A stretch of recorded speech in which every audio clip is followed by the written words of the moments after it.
of one another. I would like you to take a moment to actually praise at least one thing in your opponent's track record, and then Sheriff Bouchard, if you would do the same. Thank you. It's so important that we focus on the clear differences in policy. This is not about personalities. It's about a different approach in a global economy, one that I believe would lead to a race to the bottom, which is the Bush economic policy supported by my opponent, and one that I support that keeps our middle class and our Michigan way of life. I was very pleased to work for Sheriff Bouchard to bring in Homeland Security dollars, was thanked by him and asked for additional help. I think he did a good job with those dollars that I brought in for Oakland County. And I also have to say, on a personal note, as a mom, that I congratulate him for the wonderful work his daughter's done. I know in that TV ad, he must have been very, very proud. I know with my children, I would be proud of having such a wonderful, poised daughter, and I congratulate you on your children. Thank you. Sheriff? Well, certainly our children are the most important thing, and I appreciate that. Congratulations. My wife and I are very proud of all three of our children, and that's frankly why I decided to run. I just didn't think some of the issues were being addressed and, more importantly, solved. And I very much appreciate Sen.Stabenow's service. I think she's very, very committed to trying to make a better community, a better state, and a better world. Unfortunately, we need results. Fighting for something isn't getting something. You know, a year ago, the Tigers were fighting to get into the playoffs. Now they're there. There's a big difference. We see the difference, we know the difference, we understand it. Even though last year's team we liked a lot, when we changed some personnel, we got results. And that's what we need to do here. I like her. I think she's a nice person. I've always enjoyed working with her. I've worked with her in the state senate. But we need more. We need results. And when you talk about that Social Security issue, the amendment that was offered said it would prohibit Social Security to illegal immigrants. She voted no to prohibiting it. You can say it two different ways. It all ends up with the same results. Our next question is for Sheriff Bouchard from Dave Alexander. Dave? Sheriff, much was made of the values-oriented voters in the last presidential election. Please explain what values drive your public policy decisions. Well, as I said, I think our families, our community, our safety, those are the things that drove me and my whole family, quite frankly, into this race. It's not that I want to spend time in Washington away from my kids and my wife. It's that I think there are issues, economic issues.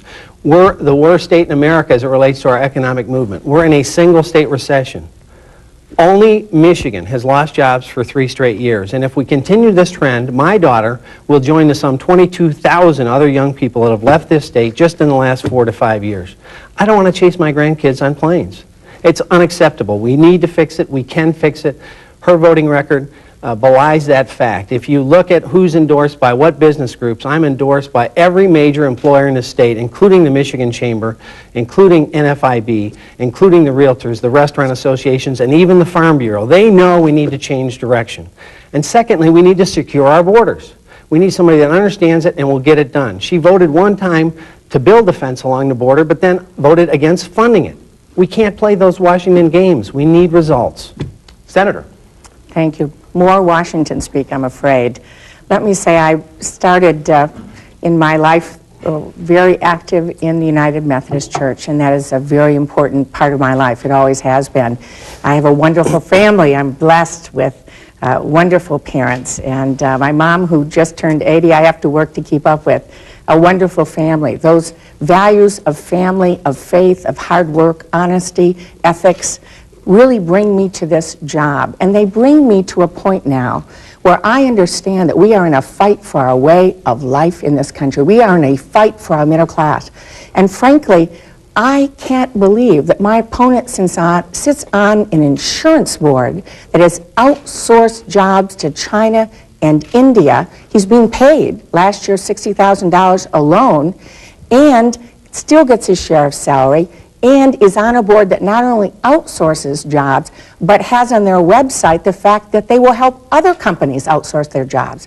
That's not based on a set of values that I know that we need in Michigan. We're out of time. Our next question is for Senator Stabenow from Peter Ross. Peter? Senator, regarding the Iraq War, is there any limit on time, soldiers, and dollars that you would place on our involvement there? Thank you, Peter. This is an extremely challenging situation. There has been misstep after misstep, despite the fact that our troops are doing a historic job. I indicated earlier, I did not vote to go into Iraq, but once the policy was made, it's our job to make sure our troops have everything they need, and I have voted for every defense bill to give them what they need. I'll never forget going to Iraq over Memorial Day and watching the conditions under which they work, meeting with a number of the ministers of the Maliki administration.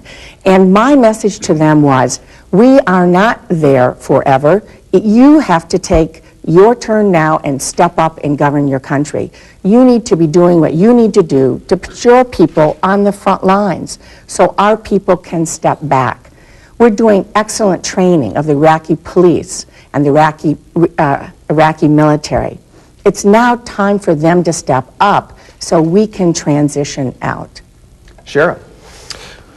Well, absolutely. Iraq is a concern to all of us, as rightfully it would be anytime we put men and women in harm's way. We need to do everything we can on an expedited basis that's benchmark driven to bring more stable and secure situation there, because that is what we need for America. We can't simply leave it in a vacuum. It has to be based on when is it more safe and secure, and then as quickly as possible bring our troops home. But I can't let go the absolute unbelievably untrue comment that she said, I'm involved with a company that outsources. This is a company that's Lansing-based, has 1,300 employees that she's taken personally thousands of dollars in contributions from, and then has the audacity to make these absolutely false claims. You know, I think Truth and Reality has taken a vacation from the Stabenow campaign. You can check these things on the internet, and I would include and ask that you do that. Her record in Washington is very different than what it is here. And you talk about values. She's got a 100% voting record with the ACEF group. She voted against the defense of marriage, and she voted against English as a national language. Talk Sheriff, about someone out of touch. You're looking at We one. have to move on to the next question. The Medicare tax is 1.45% for individuals. Huge future deficits, as you know, are predicted to be even worse because of the prescription drug benefit.